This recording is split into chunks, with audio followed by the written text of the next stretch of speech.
Masbate. So, lumabas ulit kami ni Ate Clarice. So, siya ulit yung kasama ko.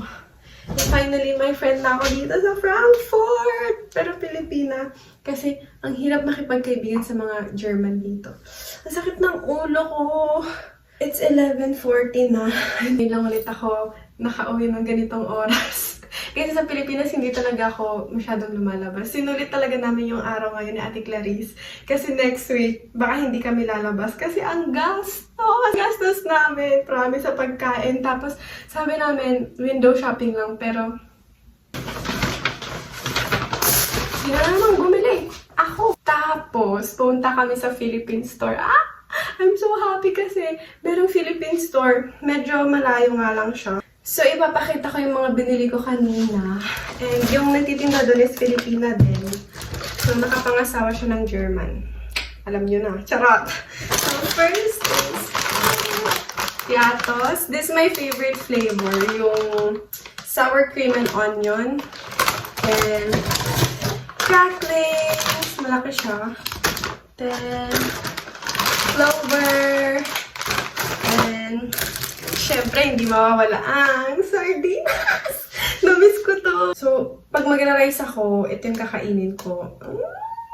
I'm so happy. Tapos, what else? Hindi ako na... Medyo na-addict ako dito. Kasi diba last time, bumili ako ng isang piraso lang. So, ngayon, 5 piraso ata pa sa loob. O 5 packs. May pagbibilhan na kami kapag nag-crave kami ng Filipino foods. So, ayan.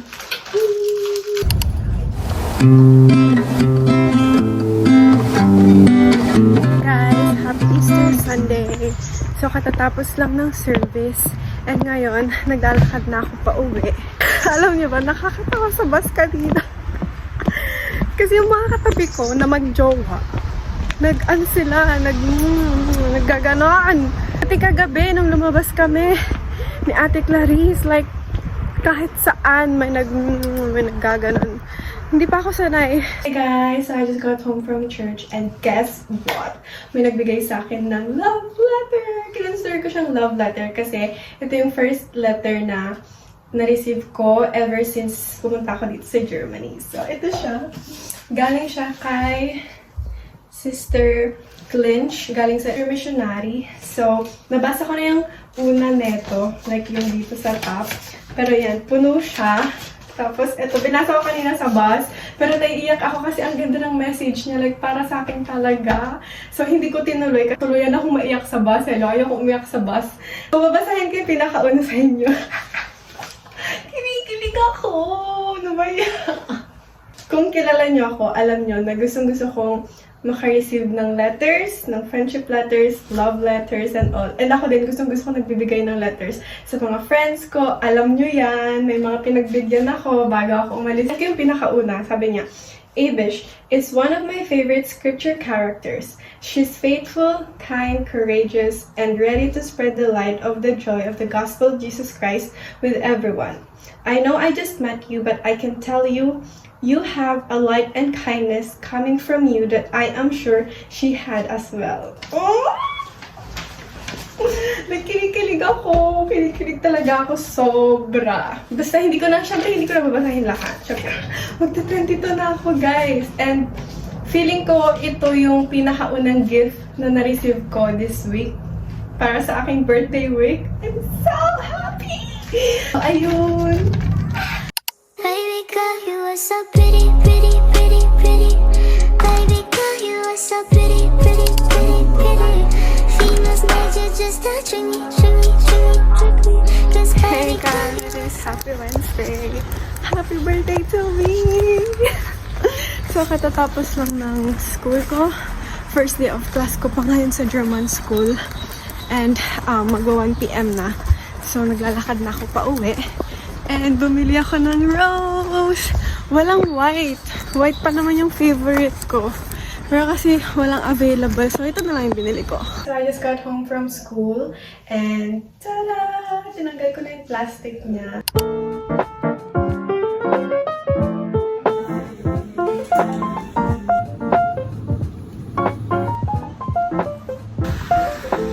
I am on my way home. And nag-grocery din ako ng kaunti. Ano ba yan? Umaambon! Hey guys! So, kauwi ko lang galing school. And dumating na yung card ko. I'm so happy kasi kailangan talaga ng card dito. And ang cute kasi personalized siya. So, meron lang siya yung name ko. And then, nakalagay sa baba, do not spend money for that which is of no worth. So, kinuha ko siya sa second Levi para every time na bibili ako outside, ma-remind ako na kung ano yung need, yun lang. Okay? Yung needs lang. Yung needs.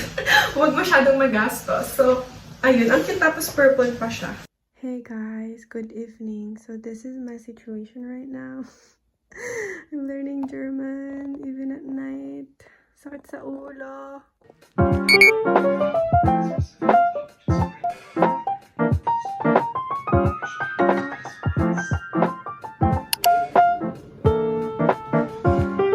Ganda ng mga flower.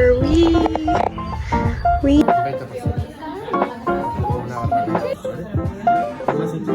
Hey guys! So I just got home from the city. So kumain kami sa Japanese restaurant. Nakalimutan ko kung anong tawag. Furukuma? Something? Nakalimutan ko na. Pero ayun, nag-celebrate lang kami ng birthday ko. Like post-birthday celebration. So kumain kami ng sushi. Nakalimutan lang ko na ng video. Kasi yung plate for 2 person siya. Pero ang laki at ang dami. So, busog na busog talaga kami.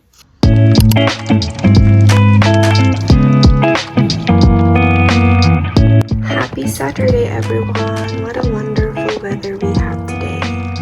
And check my roses. Pretty. And even if it's Saturday, I still study German because I have a lot of homework to do. And later on, after doing everything, I'll be going out to the city with a friend. Si Ate Clarice. Alam ko, nakita niyo na siya, nakilala niyo na siya. So, okay.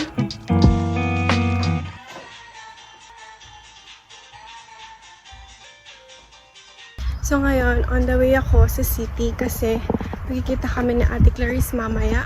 Pero now, siguro punta muna ako sa cafe habang inaantay siya or mag-check ako ng mga bagay-bagay.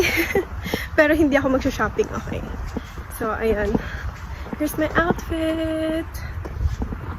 Tara! So, I ordered strawberry and then cake. Chocolate cake.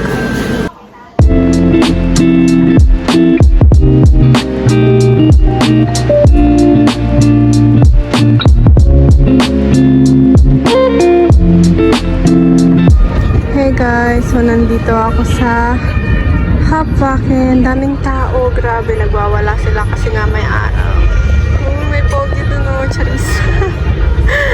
So ayan, nandito ako mag-isa.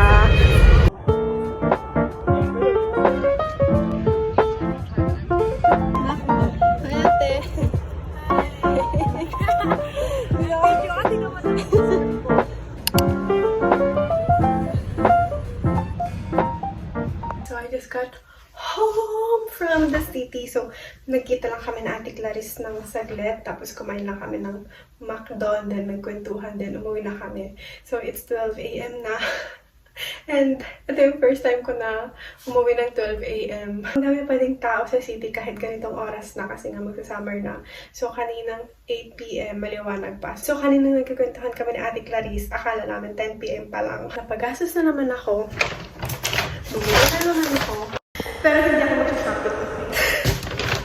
Yun lang kasiyahan ko. Damit, okay? And may natira pa ako ditong McDo. So yung kakainin ko. Midnight snack.